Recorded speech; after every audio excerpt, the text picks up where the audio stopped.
Good morning, guys. I just got another flood warning last night that Wilmington didn't tone, so I'm just gonna let you hear the message. Here it is. Be especially cautious at night when it is harder to recognize the dangers of flooding. Here it is. What minor flooding is forecast?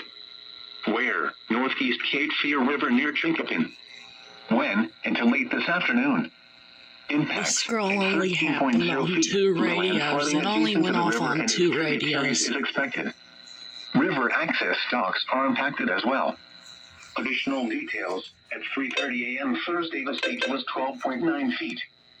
Forecast. The river is expected to rise above flood stage early this morning to a crest of 13.2 feet this morning. Didn't happen on this one. It will then fall below This flood one stage late this or morning. this one.